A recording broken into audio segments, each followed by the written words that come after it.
let's talk about the terminology of a bow. Yeah. And all the working components of a bow. Let's start with this. This is a Genesis bow right here.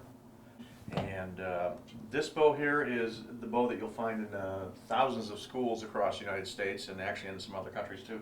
It's just a really simple bow and arrow that, you pull back.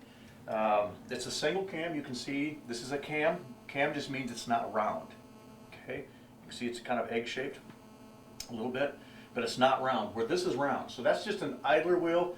That's a cam. So this is called a single cam bow. Now some bows that would have a cam on both ends, those typical bows have more problems because there's more variables. There's timing issues when that cam rolls over, and as it comes over to the other side at full draw, if those things aren't synchronized exactly, it can become a problem. So this is a single cam bow that goes into schools called the Mathews Genesis. This part here is called the limb. It's the flexible part that actually generates the energy. That's the part that bends. It's made out of a composite fiberglass. And you got what's called a limb cup. These are limb bolts. The limb bolts can adjust the weight depending on what weight you want to set the bow at. This bow is typically I'm going to say to like a 12 to 22 pound adjustment range, somewhere in that area. And these are, you can see there's axles up here. There's what we call QCCs. This actually holds the anchoring point. The cable from the other limb comes up here and anchors on that axle, and that's what holds that together when we pull back. That's what pulls both limbs together. This is called a cable guard here.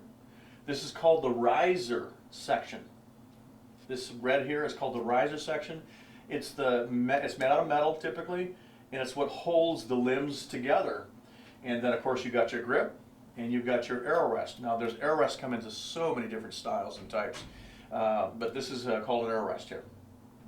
This bow here actually comes as a package, and you can see that it has a stabilizer on here. It has a sling here, which just kind of, you put your hand through there. If you happen to drop it, it would hold on to it. See, that kind of a thing. It's not going to fall off. It'll still, if you're like in a tree stand and you slipped or something like that, it would hold on. Not absolutely necessary to have that, but it's kind of a nice little safety thing. This is a quiver. Got a bow sight on here. We do sell this particular, in the Mission line we'll sell actually what we call a kit. Doesn't come with a bow, doesn't come with a release aid, doesn't come with a peep sight. Those are things that you'd still have to buy if you were in a store. But it just makes it easier on the mid to low end price levels when you come in. A lot of those people don't know a lot about archery, many of them don't. And it makes it easier to say, hey, here, just buy this. This is what you need. So we do some kits in that. In the Mathews line, we don't do that. We let people buy whatever high-end parts they want for that. But it works real well in the Mission line to do it this way. Draw length is how long is your reach. I have really, really long arms. I'm 5'9", and my reach is like 6'2". Your reach is supposed to be your height. So you can't just go by your height. A better measurement would be going by your arm's reach. But still, a store is going to fit you.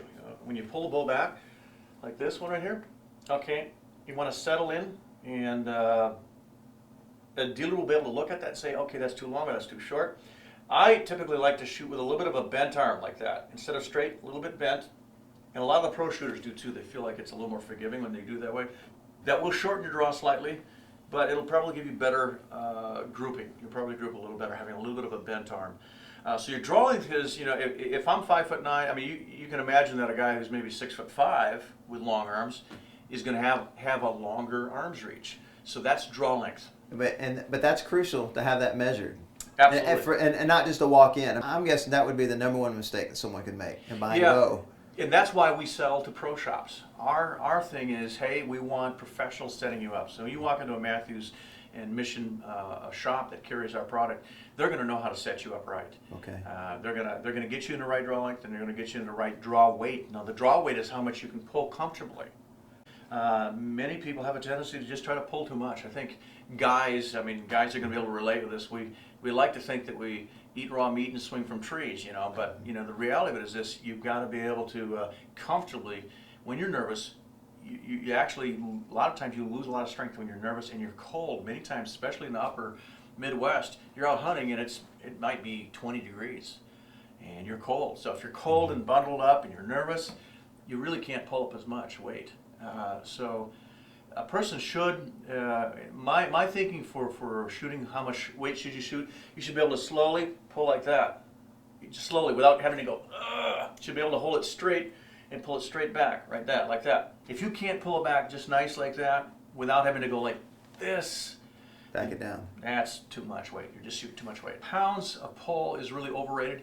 If you hit an animal in a heavy bone area, even with the heaviest bow, you probably won't get through that. So you just have to make good placement. Placement is everything.